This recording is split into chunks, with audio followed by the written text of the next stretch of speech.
Good evening, ladies and gentlemen. It's a beautiful 18th of December, 2024. Come to the Crusty podcast, episode 322. No sympathy for the devils. That's right. The fallout after Krista Freeland's little departure and all the scrambling that our federal government is doing just to save face and a few more bucks. A few more bucks of our dollars and your dollars, ladies and gentlemen. Tisk, tisk, tisk.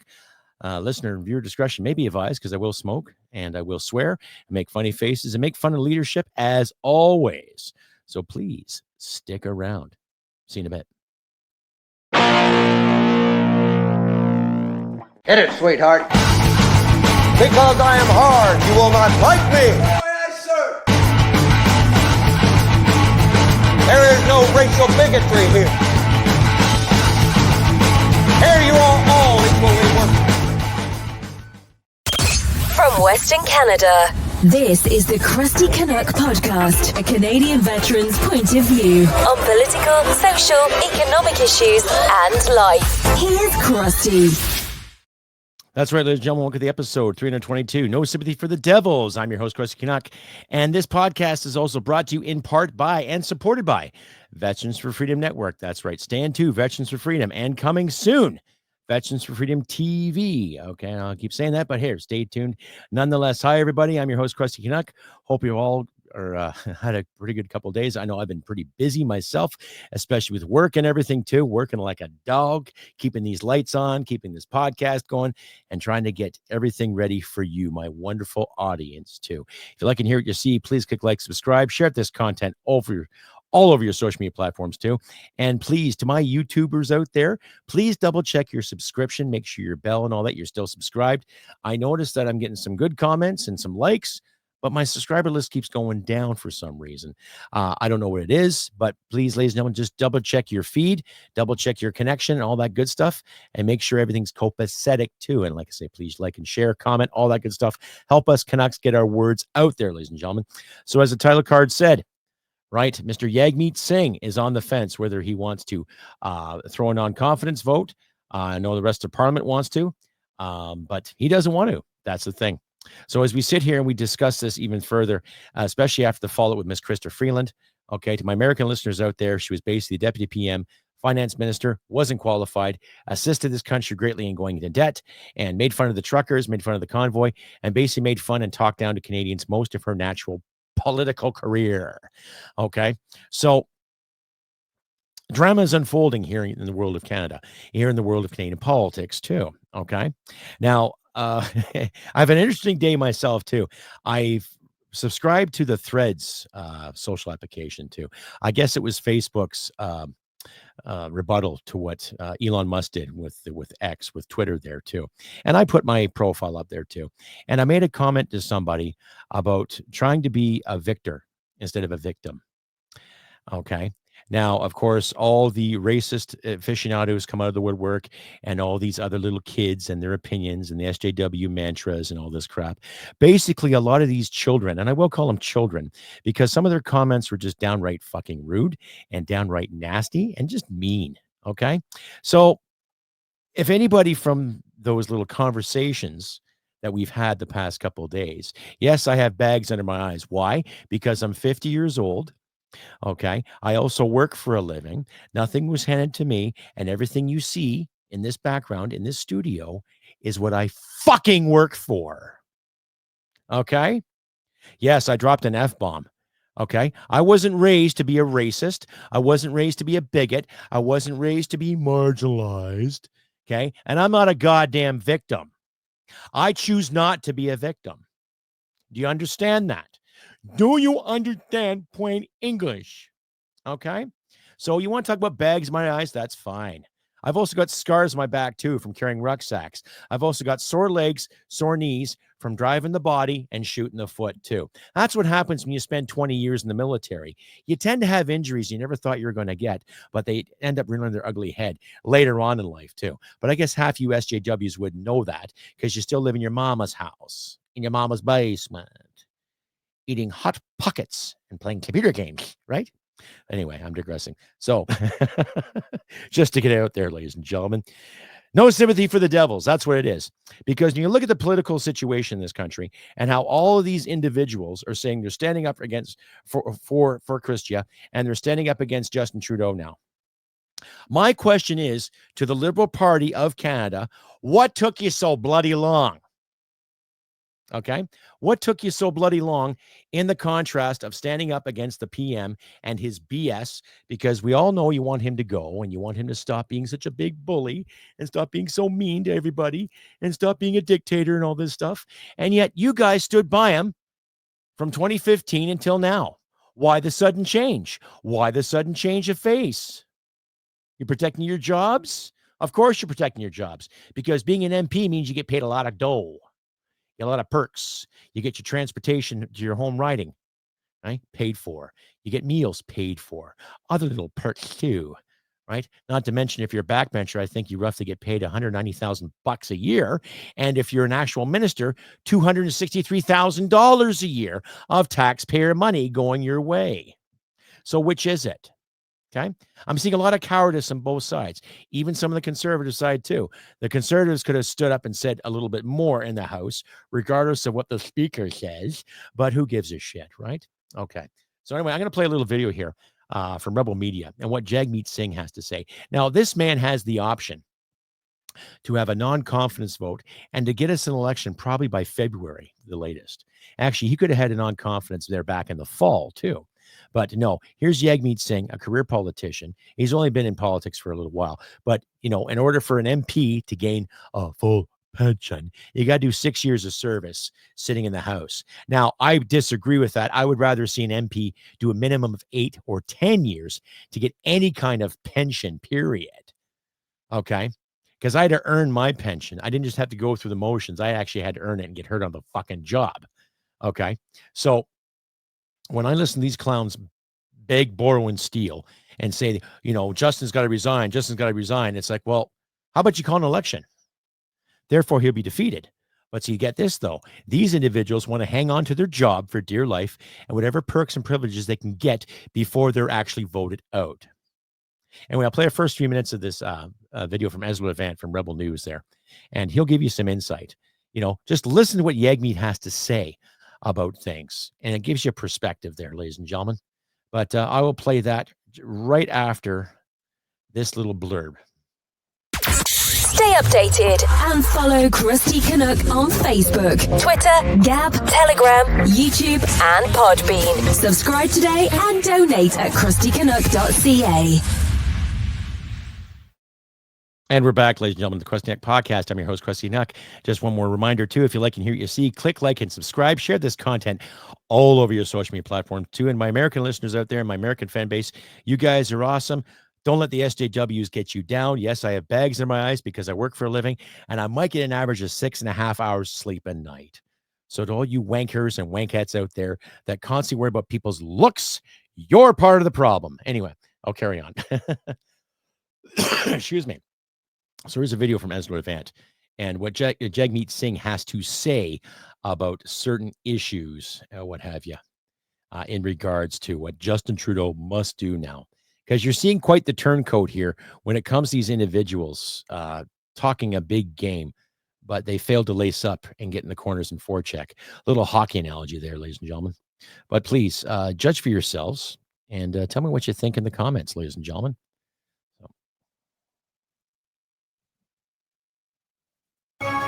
Declare no confidence in the Liberal government as soon as possible. All tools, all options are on the table. People are hurting. People are struggling. And so all options are on the table. Sorry, just to clarify, you're calling for him to resign, but you are not willing to vote no confidence in his government. How do those two things connect? All options are on the table. That's not an answer. All options. That's not an answer. What does this mean for your support with the Liberals, though? How can you say he needs to resign, but then you're not telling us what you're going to do for non-confidence? Telling you that all options are on the table. Right. Will you support the Fez? And also, are you willing to continue to support the Liberals if there is a different leader aside from Trudeau? Right now, that's not in front of us. There's no votes in front of us, but we will take each vote. And right now, literally everything's on the table. Mr.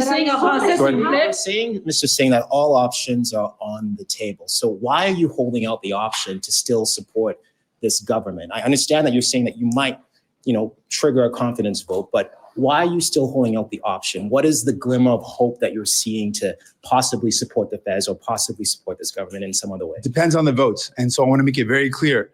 Justin Trudeau has to go. He has to resign.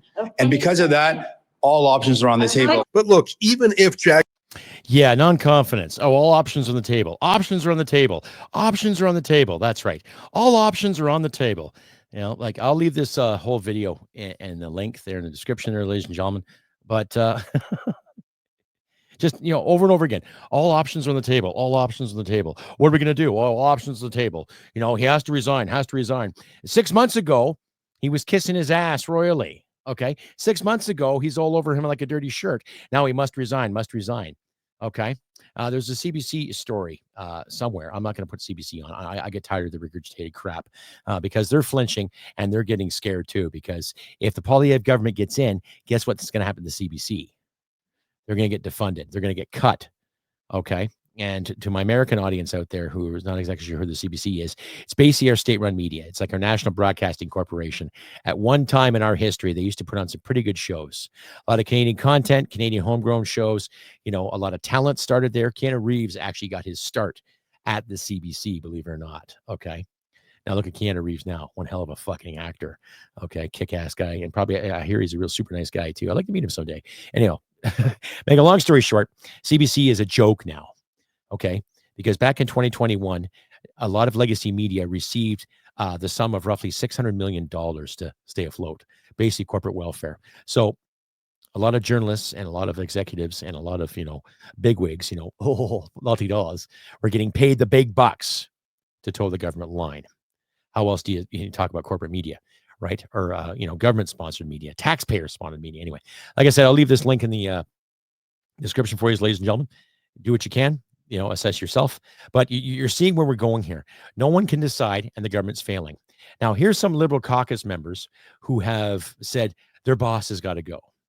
Now, a few months back, there was about 20 of them that had a meeting with Justin saying, look, we had enough of your shit. Enough is enough. And of course, Justin came back and said, oh, nothing to see here. Nothing's wrong here. Everything's hunky effing dory. And I'll play this video for you too. Pay attention to this guy. His name is Nathan. Anyway, I'll get to it. But, it's just, fuck, it's a real poop show. Everywhere you go, there is a poop show coming down in the world of Canadian politics, because that's what happens when you don't get people that want to lead. You just get people that want to sit there and chew the fat and waste taxpayers' dollars and do everything they can to look big and important. And when something important has to happen, like, border security and military procurement and looking after people that need some cash, these guys are all over the place like a fat kid looking for one Smartie. So here we go.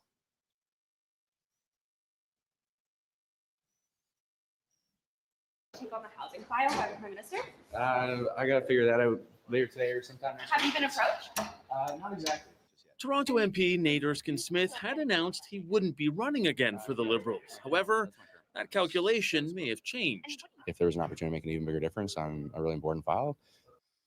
Now, ladies and gentlemen, this Nate Erskine-Smith, he is the one that proposed a private members bill. I think it was called 293, C-293, which basically promoted the whole fact of eating bugs in case there's another pan dam.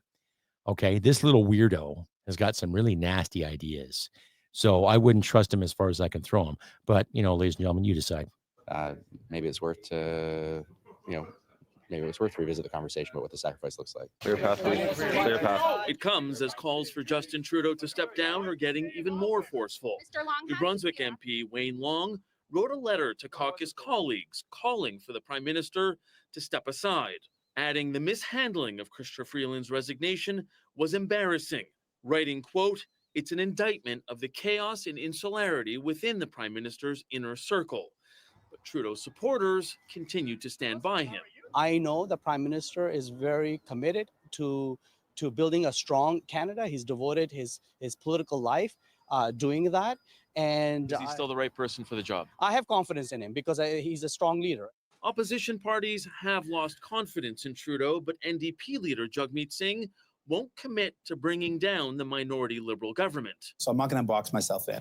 But what I can tell people is there will be an election in 2025, Sure. and I'm ready to fight it Former Chief of Staff to Prime Minister Jean Chrétien, Eddie Goldenberg, believes the time for change is now, and he's encouraging current cabinet and caucus members to rally behind former Finance Minister Chrystia Freeland, especially as Donald Trump prepares to retake the Oval Office. All the premiers, after she left, said that she was the one that they really needed as Captain Canada. Now, Goldenberg believes it's important for Trudeau to step down quickly so that a new leader can be in place by early in the new year. Marcia? Mike Lecouture, thanks for that, Mike. I tell you, ladies and gentlemen, I tell you, just interesting how that works. Interesting. One he's saying he's got options and now he'll back him up still. So he's kissing his butt for one simple reason: pension. That's all he's doing.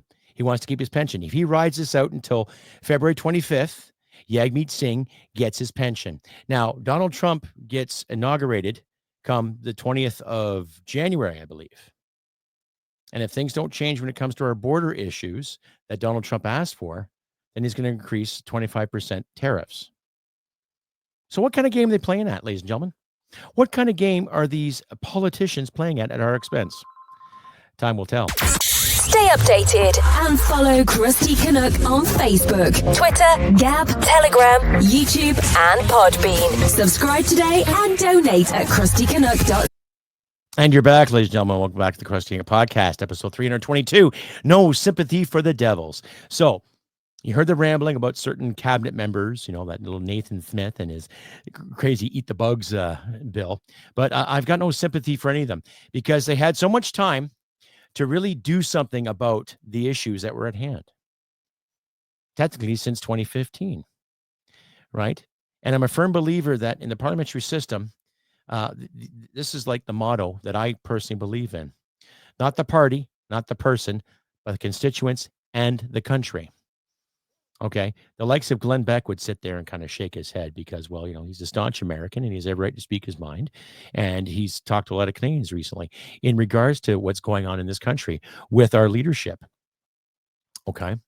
And I'm seeing more and more Americans weighing in and saying, and I encourage it too. To my American audience out there, please don't hesitate to say something or ask me a question or give me a comment or two or send an email. I don't mind at all. I encourage it. There's a lot of podcasts I watch from the States that are really cool, and I'll make a comment here and there. So I suggest you do the same, right? The thing is, we share a continent here. Okay. There's two different countries, but we're similar. Okay. And when I look at the liberal brand and how they're so scared of the American ideology and American way of life, what's different from our way of life? What is different? We like our sports. We like our leisure time. We like our freedoms. We do pay our taxes, and we on both of our countries pay too many fucking taxes, as far as I'm concerned, right? And when you look at the whole wokeism that's affected both of our nations, and of course democracies around the globe, how has that affected our democracies? The Liberal Party has caused so much fucking division since 2015. It's scary.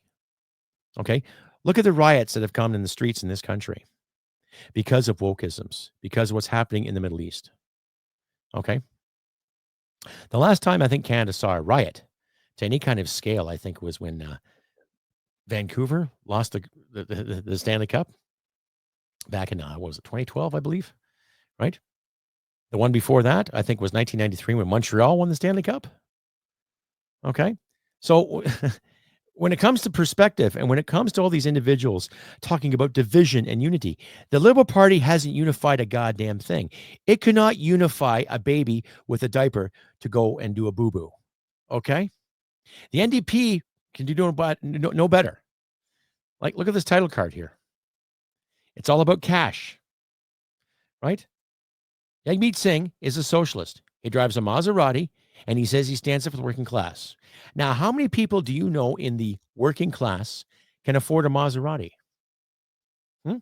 Anyone? Anyone? How many do you know? I don't know anybody who can afford a Maserati. It's a good-looking car.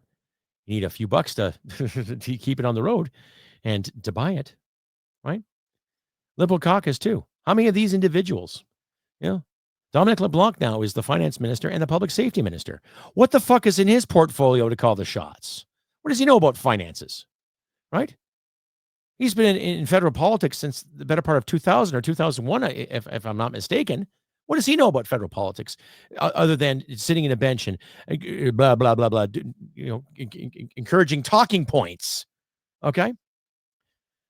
So we're coming to a real shift here. I guess you can say a polar shift or an equinox of some sort. Okay. I'm not seeing leadership. Okay. I'm not seeing leadership at all. I'm not seeing anyone who is actually merited for something, any real qualifications other than toting a virtue and toting wokeisms. So if they do manage to get an election called or have another non-confidence vote, I highly recommend to the NDP viewers out here, if there is any, which I highly doubt. Of course, you don't have the guts to talk to a guy like me because, it's beneath you or you're fucking scared. But anyhow, make a long story short, we need balls. We got to get some balls back here too, right? People making these comments about Donald Trump saying Canada the 51st state. A lot of it's sarcasm. A lot of it's just jokes too, because he's poking it at Justin and poking at Chrystia Freeland too, because they praised her of making such a great deal the last time they met when it came to the North American Free Trade Agreement. Okay. She did fuck all. As far as I'm concerned, it cost us money. As far as I remember, I think it cost us more money, if anything. Right. So stop praising these individuals as heroes. Like I say, no sympathy for the devils. They've caused a lot of crap. The Liberal government has given us a great big debt. The fiscal report they wanted to give us the other day, it added another $21 billion to the $40 billion they tried to, keep in check. But what have they got to show for this money? The GST is paying the interest on it. The carbon tax is paying the interest on it, not to mention the income taxes that have gone up. Okay. So where's this going? So they have to call an election. They should call an election. Honestly, there should be an election soon. Right. And as of tomorrow, they're on a 6-week holiday for Christmas. God, it must be nice to have 6 weeks off for Christmas. Must be really nice. Right. I had 3 weeks off this past summer. I went to see my family in Ontario. And it was a good time. That was a long time since I had a holiday like that. I haven't had a holiday like that since I was in the military, right? In the military, you're given roughly anyway 6 to 7 weeks off a year. 3 weeks off at Christmas, 3 weeks off in the summer, maybe a March break. You get long weekends off too. Statutory holidays. That's not a problem, right? But you get back to work, you get back to training, get back doing your duties, all that good stuff. Politicians get roughly 3 months off in the summer, then 6 weeks off at Christmas. So that's roughly 4 months out of the year they're on fucking holiday. Right? So there's a point we can use for the next election. How much time do you need off? Huh? Why can't you work around the year like everybody else? And take a couple of weeks off in the summer and then take a couple of weeks off for Christmas. I don't care where you live in the country. You're working for the people. Right? It's like I said, ladies and gentlemen, not the party, not the person, but the constituents and the country. No sympathy for the devils, ladies and gentlemen. Anyhow, I have been Crusty Canuck on this beautiful 18th of December, 2024. This episode's songs will be, I had it written down here. Just give me a second here, ladies and gentlemen, as I alter my mic. There's an amazing collaboration between an artist by the name of Nina Bolt. I've featured her before, and her fiance, Radio Wolf. And they've got one hell of a tune they put together called, I'll just sort it up here. It's called Tokyo Cowboy. I will include that. They're very, very symphonic, synthesizer, that kind of stuff. Very 80s oriented. When I listen to that track, it reminds me a lot of bit of Killing Joke, and it gives me that kind of Akira/Black Rain kind of setting, if you know what I'm talking about. And the second track will be, of course, a Rush song. I love my Rush. Anyway, The Analog Kid comes from the 1982 album Signals. So I'll include that there in the description for you, ladies and gentlemen, to listen at your leisure. Anyway, check out Nina Bolt and her fiance, Radio Wolf, and their track, Tokyo Cowboy. Right? It's a great song. Like I said, it reminds me of Black Rain, and it gives me that kind of anime feel to it and all that. Very, very 80s. Just think walking down the street, smoking a cigarette, looking for the bad guy. Okay.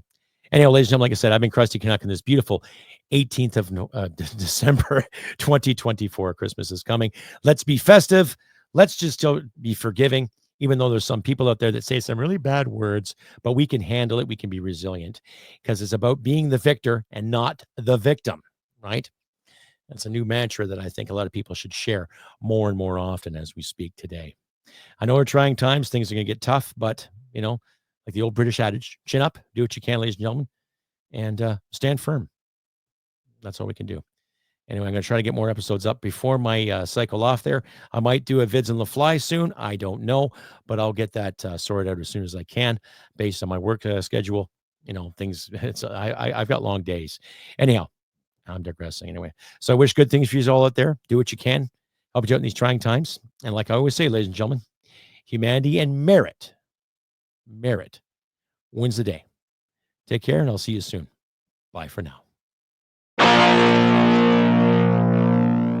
Hit it, sweetheart. Because I am hard, you will not like me. Yes, sir. There is no racial bigotry here. Here you are all equally worthy. This has been another episode of the Crusty Canuck podcast. Stay sane and thank you for listening. From Western Canada, this is the Crusty Canuck podcast. Hooah, brothers and sisters. Hooah. HUA. Heard, understood, acknowledged. Good journeys to you all.